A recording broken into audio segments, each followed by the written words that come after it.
hará uso del presupuesto en términos electorales. El que sabe de esto y de muchas cosas más en términos económicos es Mario Di Costanzo, consultor financiero y buen amigo de Mega Noticias. Mario, ¿cómo estás? Un gusto saludarte. ¿Cómo leer el proyecto de presupuesto entregado hoy? Sí, afortunadamente ya lo revisamos y bueno, lo primero que te diría es, yo no sé de qué presupuesto fue a hablar el secretario de Hacienda a la Cámara de Diputados, ¿no? Ahora sí que habló de manera muy optimista. Déjame hacerte algunas observaciones.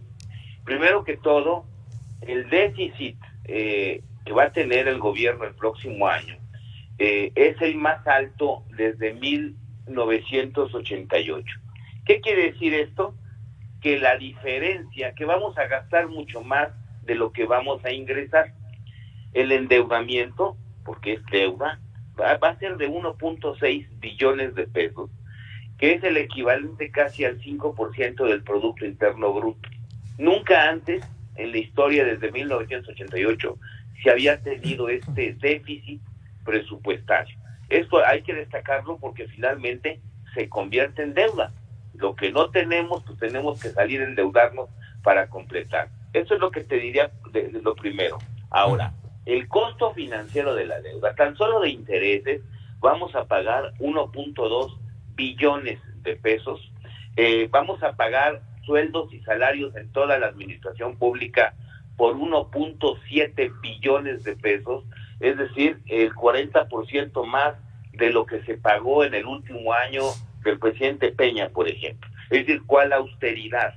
Las dependencias que más incrementan su gasto en el presupuesto, yo te diría, la defensa, la Secretaría de la Defensa, que crece 71% y va a tener un presupuesto de casi 260,000 millones de pesos, y la Secretaría de Marina, que va a tener un presupuesto de 71,000 millones de pesos y crece en más de 30,000 millones.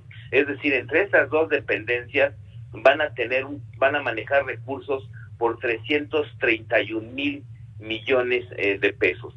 Es verdad que crecen los programas sociales, qué bueno que crezcan los programas sociales, pero lo que preocupa es que, contrario a lo que dijo el secretario de Hacienda, no está aumentando el gasto en inversión. Eso sí es preocupante. El gasto en inversión tiene una reducción de cuando menos 80,000 millones de pesos con respecto a el año pasado, a 2023, y ahora, ¿dónde se está dando esta disminución en la inversión? Que también preocupa.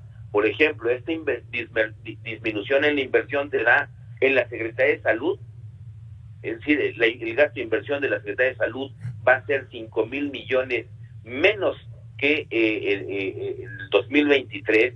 Hay una reducción muy importante en su presupuesto, una reducción de poco más de 100,000 millones de pesos, que uno diría, bueno, pues a lo mejor es porque ya desapareció el INSABI y se los están dando al IMSS a través del IMSS Bienestar, lo cual también es falso. Hay un crecimiento en el presupuesto del IMSS, pero este crecimiento se da fundamentalmente por un mayor pago de pensiones. Es decir, el 2023 el IMSS iba a pagar, o pagó, o pagará 750,000 millones de pesos de pensiones, y para 2024 se prevé que pague 870,000 millones de pesos, es decir, 120,000 millones de pesos más, que es el incremento al presupuesto del IMSS. Si nosotros vemos cuál va a ser, por ejemplo, el gasto en inversión física del IMSS, tenemos que apenas va a ser 20,000 millones de pesos, que no es nada comparado con el presupuesto total del IMSS. Esto hay que hacerlo notar porque no se ve en dónde se esté acomodando esta reducción en el gasto a la Secretaría de Salud. Uno pensaría, bueno, se lo quitaron al INSABI, se lo van a dar al IMSS Bienestar, pero no hay esta compensación realmente. Tendrían que explicarla, van a tener que explicar muy bien esto, porque también el gasto en medicinas, no te creas que hay un incremento importantísimo. De hecho, si nosotros vemos el gasto que están reportando para medicinas en el presupuesto que acaban de entregar, es de alrededor de 125,000, 127,000 millones, Es apenas el 5% más que en el 2022. Y hay que recordar pues que la inflación entre el 2022 y el 2023 pues, ha sido más del 5%. Entonces, creo que debemos de poner mucha atención en lo que está sucediendo en el sector salud, porque no se ve que estén los recursos destinados pues para hacer como Dinamarca, como quiere el presidente, no tiene una corresponsabilidad en el gasto presupuestario. Sin embargo, sí me llama la atención, por ejemplo, el gasto de inversión o para la Sedena. La Secretaría de la Defensa va a tener un gasto de capital de 127 mil millones de pesos, cuando el año pasado tuvo apenas 9.700 millones. Habrá que ver ya con detalle para qué es, ¿no? Crece en la medida en que ha crecido también su intromisión, valga el término, si me lo permiten, su intromisión en la vida, política del país, en la cantidad de ministerios, de empresas, por decirlo de algún modo, Tren Maya, Dos Bocas, en fin, todo eso que ahora, los aeropuertos, por supuesto, que ahora están en manos de la defensa. Con todo esto, Mario, déjame decirte, falta todavía que se discuta y se apruebe, pero ¿cómo entregaría a la próxima administración el país? Mira, yo creo que va a entregar un país con rezagos en infraestructura muy importantes. Hay una disminución, por ejemplo, en la inversión de Pemex.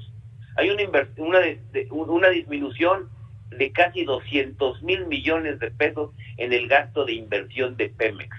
Entonces, va a entregar un sector como Pemex con rezagos, endeudadísima, con una producción de petróleo que ha disminuido con respecto al 2018 y que contrariamente se proyecta en los criterios de política económica para este año en 1.9 millones de barriles diarios, cuando hoy estamos produciendo apenas 1.5 millones de barriles diarios y en 2018 producíamos 1.8 millones de barriles diarios, es decir, no se ve cómo se puede alcanzar la meta. Entonces va a entregar un país con rezagos en infraestructura carretera, porque no hay una detonación de la inversión en carreteras.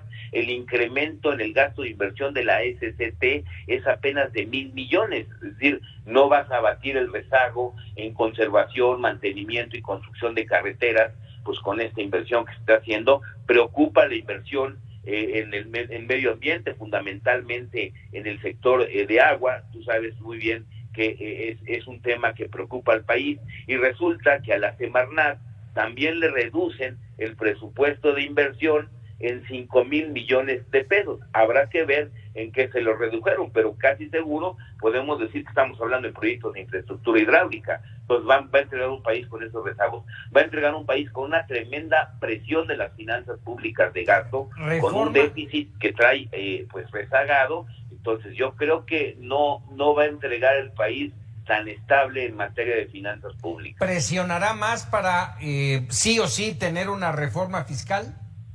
Mira, yo siempre he sostenido que el problema de este gobierno ha sido el gasto inútil en el que se ha incurrido y los sobrecostos con los que han operado los proyectos.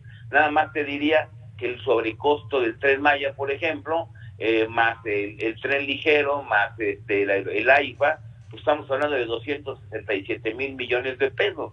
Entonces, el tema es, tenemos que gastar mejor, dejar de gastar en caprichos y en tonterías, porque también no es justo que a la población le carguemos más impuestos cuando no tienen más carreteras, cuando no tienen mejor infraestructura hidráulica. Yo creo que primero habrá que ver, gastar mejor y gastar no en las tonterías que ha gastado este gobierno, y ver si así nos alcanza primero. Y la economía tiene que crecer. Si no crece la economía, nunca va a haber mayor recaudación de impuestos. ¿Y cómo tenemos que crecer? Pues con inversión privada en energía, aprovechar nearshoring, la relocalización. Pero ¿cómo la vamos a aprovechar si no tenemos capacidad suficiente de generación de energía eléctrica, si no tenemos carreteras bien pavimentadas para que circule la producción de lo que se está exportando, Es decir, hay que invertir en infraestructura para aprovechar mejor el nearshoring, crecer y tener mayor recaudación. Si no, va a ser siempre lo mismo, ¿no? Pues ahora que paguen los cautivos y que paguen más impuestos cuando los salarios reales han caído, cuando todavía el empleo no alcanza los niveles que quisiéramos que alcanzara, y esto solamente se va generando una mayor inversión. Mario Di Costanzo, como siempre, agradecido de este análisis muy oportuno, muy claro sobre las finanzas y en este caso el paquete económico en nuestro país. Muchísimas gracias, Mario. Al contrario, Paco, muy buenas noches y un saludo a ti y a todo tu auditorio. 100 palabras.